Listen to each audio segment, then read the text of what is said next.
Hello friends, English medium और Gujarati medium standard 9th chapter number 12 रानी।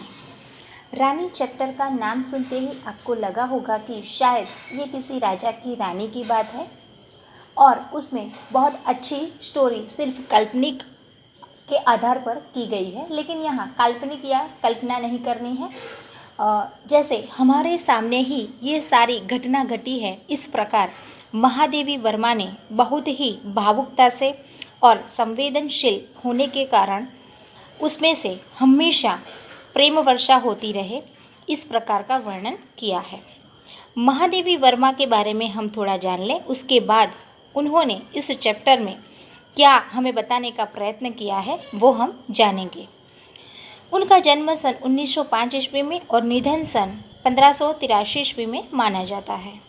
हिंदी साहित्य में महादेवी वर्मा अर्थात मैं नीर भरी दुख की बदरी और तुमको नीव में ढूंढा तुमने ढूंढी पीड़ा, यानी कि वो एक कवियत्री है और कवियत्री होने के साथ उन्होंने ऐसी अच्छी बहुत ही डीप में समझने वाली काव्य पंक्तियाँ लिखी है। उनमें से ये एक है जो सहृदय, भावुक, अत्यंत संवेदनशील और समग्र नीव सृष्टि पर अनुकंपा वर्षण करने वाली छायावादी युग की अप्रतिम रचनाकार। अप्रतिम माने कि कभी भी भूला ना जा सके ऐसा, क्योंकि वो अपनी अमिट छाप छोड़कर गई है।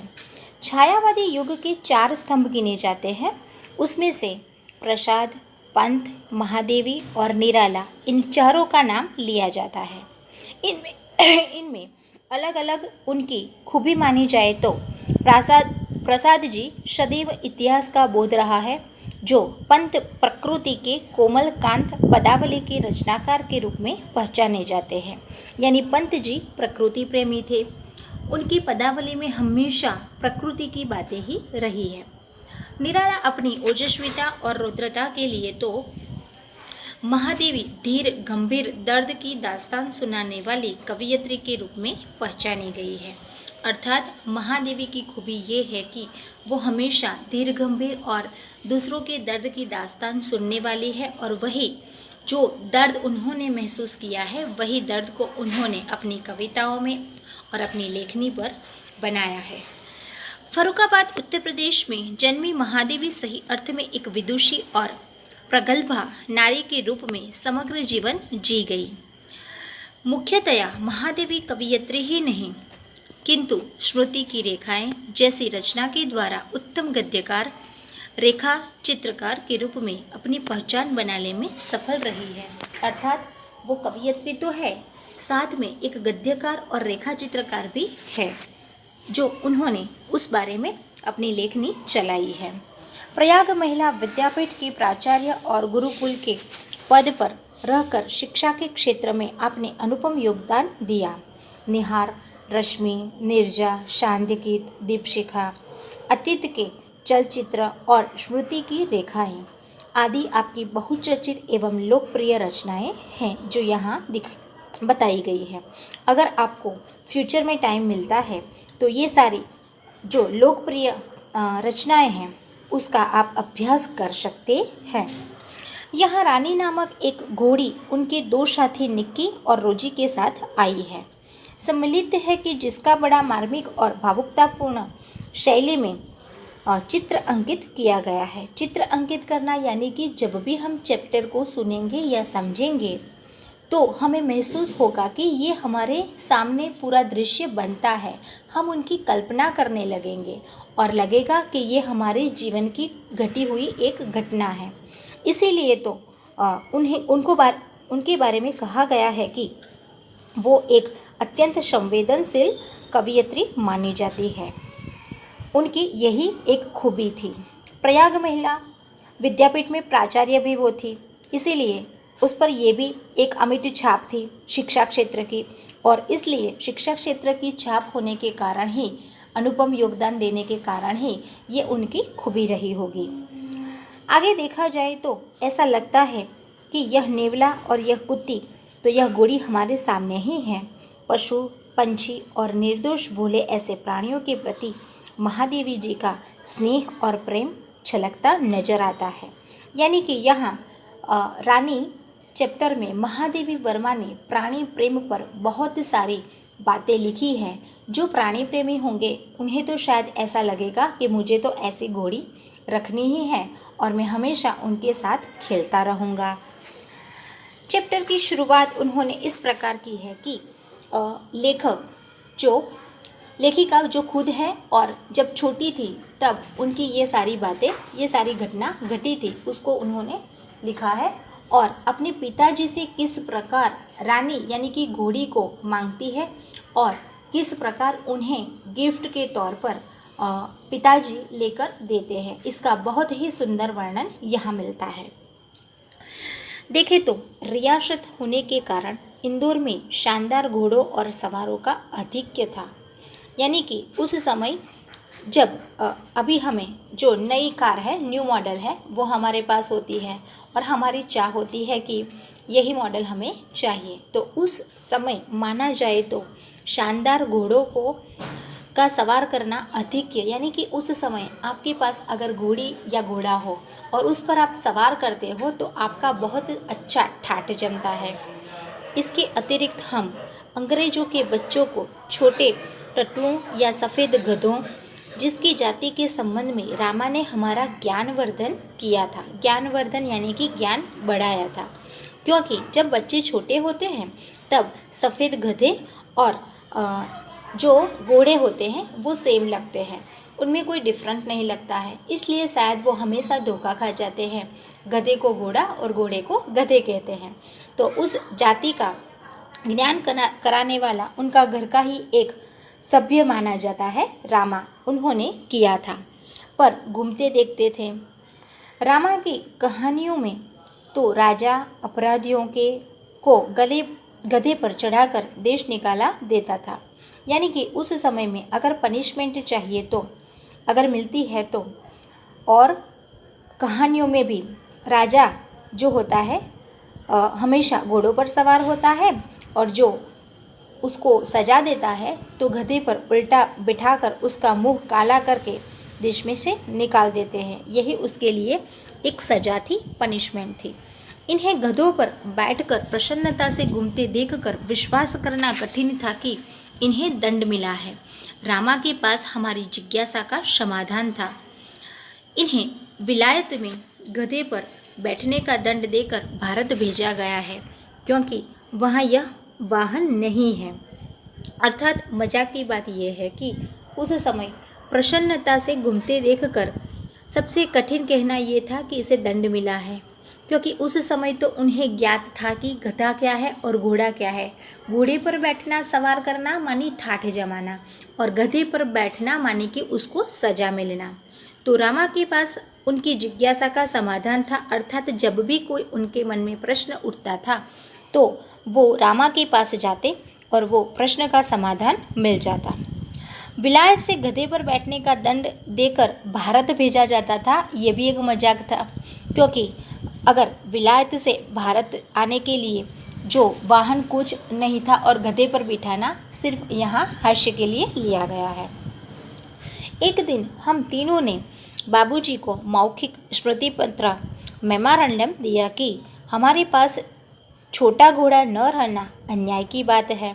अर्थात महादेवी वर्मा और उनके 2 भाई बहन टोटल 3 मिलकर बाबूजी के पास जाते हैं और ये सारी बात बताते हैं कि सबके पास घोड़े हैं, हमारे पास नहीं है, इसलिए मौखिक स्मृति पत्र देते हैं और अन्याय की बात कहते हैं कि ये तो हमारे लिए अन्याय है कि हमारे पास ये नहीं है।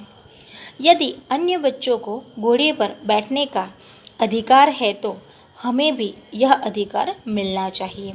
यानी कि बाकी सबके बच्चे घोड़े पर ऐसे सवार होकर बैठते हैं, खेलते हैं, तो हमारे पास ये नहीं है, हमें ये अधिकार नहीं मिला है, तो ये अन्याय की बात है।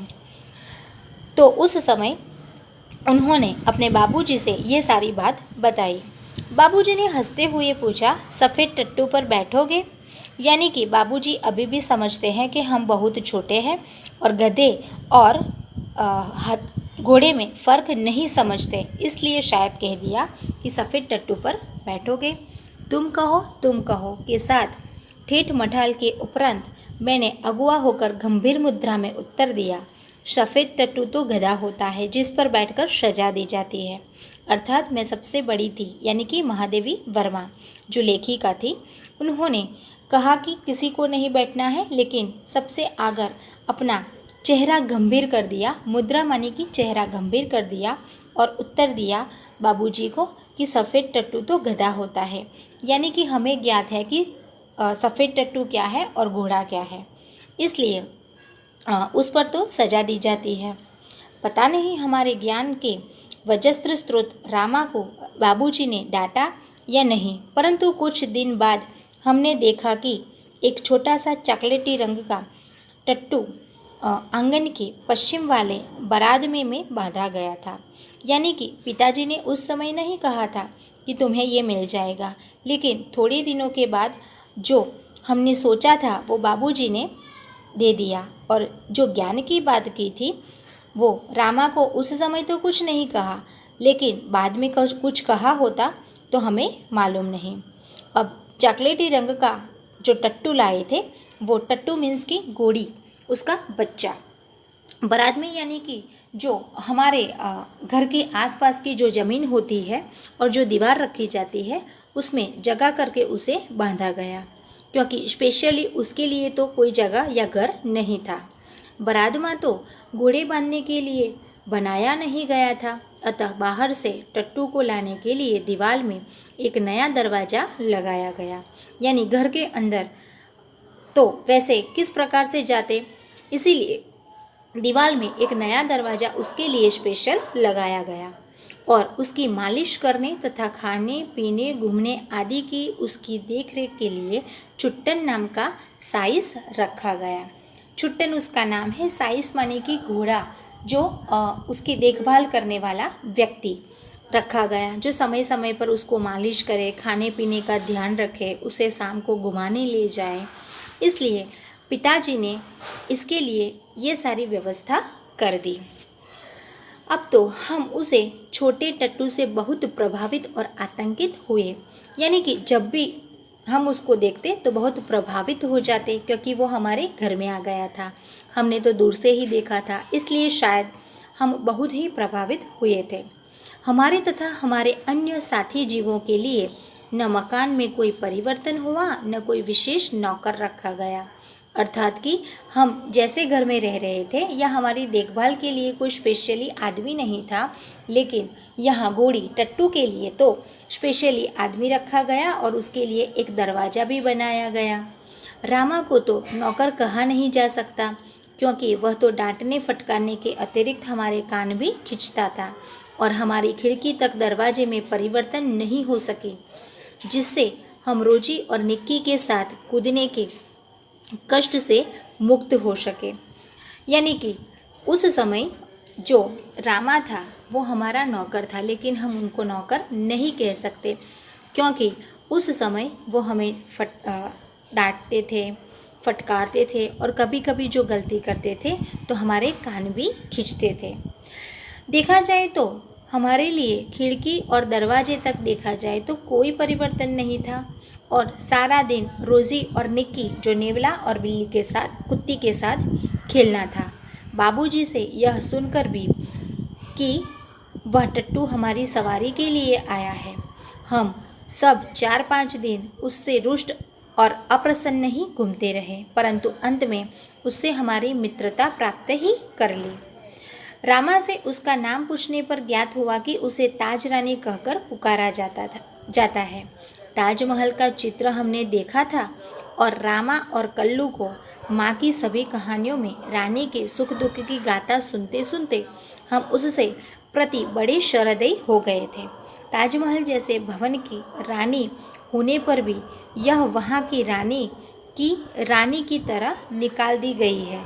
यह कल्पना करते ही हमारी सारी ईर्ष्या और सारा रोष करुणा से पिघल गया और हम उसे और अधिक आराम देने के उपाय सोचने लगे। अर्थात पूरे पैराग्राफ में ये बताया गया है कि ताज रानी उसका नाम रखा गया है, लेकिन सबसे पहले तो उसके लिए नौकर रखा गया था और उसको स्पेशली एक दरवाज़ा बना के व्यवस्था कर दी गई थी। इससे हम रुष्ट हो गए, थोड़े नाराज़ हो गए, क्योंकि हमारे लिए तो ऐसा कोई चेंज नहीं किया था और रानी के लिए इतना सारा। इसलिए शुरुआत में 4-5 दिन तक तो हम बहुत ही उससे अप्रसन्न रहे, लेकिन उसके बाद उसकी मित्रता हमने कर ली, क्योंकि उसके पर हमें सवार भी होना था, घूमने जाना था। ताज रानी नाम की कल्पना हमने इस प्रकार की कि ताजमहल तो देखा था, इसलिए ये ताजमहल है, और रानी की कहानियाँ सुनी थी तो उसमें से रानी रूठ के चली आई है, इसलिए उसका नाम ताज रानी। और फिर सारी बातें भुलाकर उनके साथ दोस्ती कर लेते हैं और सारी ईर्ष्या और रोष करुणा में पिघल जाना, यानी कि जो गुस्सा था, जो हमारी ईर्ष्या थी, वो सारी पिघल गई और सब हम उन्हें करुणा से या प्रेम से रखने लगे और अधिक आराम करने लगे। वो भी पूरा दिन थक जाती थी, इसलिए हमें थोड़े समय उनके साथ न खेलते और उसको आराम करने देते। वह इतनी सुंदर थी कि अब तक उसकी छवि आँखों में वसी जैसी थी, यानी कि महादेवी वर्मा जब छोटी थी तब उस रानी को घोड़ी को देखा था, लेकिन आज भी उनके आँखों में जब ये लेखनी कर रहे हैं तब उनकी माइंड में ये सारी कल्पनाएं हैं और कल्पनाओं के आधार पर उन्होंने उस टट्टू का वर्णन किया है कि हल्का चॉकलेटी चमकदार रंग जिस पर दृष्टि फिसल जाती है, खड़े छोटे कानों के बीच में माथे पर झूलता अयान का गुच्छा, बड़ी काली स्वच्छ और पारदर्शी जैसी आँखें, लाल नथुने जिन्हें फुला फुला कर चारों ओर की गंध लेती रहती है, उजले दांत और लाल जीभ की झलक देते हुए गुलाबी ओठों वाला लंबा मुंह जो लोहा चबाते रहने पर भी क्षत विक्षत नहीं होता, ऊंचाई के अनुपात से पीठ की चौड़ाई अधिक है, सुडौल मजबूत पैर और सघन पूंछ जो मक्खियों उड़ाने के क्रम में मोरछल के समान उठती गिरती रहती है। यानी कि पूरा वर्णन उन्होंने किया है कि बहुत सुंदर आँखें, उसके आगे जो गुच्छा है वो झूलता, पारदर्शी जैसी आँखें, यानी कि उनकी आँखें तो बहुत बड़ी बड़ी होती है, अगर नज़दीक से देखा जाए तो जैसे पारदर्शी हो। उसके नाक नोज़ मानी नथुने फुला फुला कर चारों ओर से वो गंध लेती है, उजले उजले दांत है, लाल जीभ है, गुलाबी ओठ है, लंबा मुंह है और ऐसे चबाते चबाते क्षत विक्षत नहीं होता, यानी कि कभी चबाती है और कभी थक जाने पर उसे बंद कर देती है। उसकी ऊंचाई उसकी पीठ से चौड़ी अधिक चौड़ी है, सुडौल है, यानी कि उसका शरीर बहुत ही सुंदर है, मजबूत है और मजबूत पैर भी है, सघन पूंछ यानी जो उसकी पूंछ में बाल होते हैं मक्खी उड़ाने के लिए मोर पंख की तरह इधर उधर घुमाती रहती है। ये सारा दृश्य उनके माइंड में है और बहुत ही खूबी से उनका बारीकी दृष्टि से वर्णन किया है।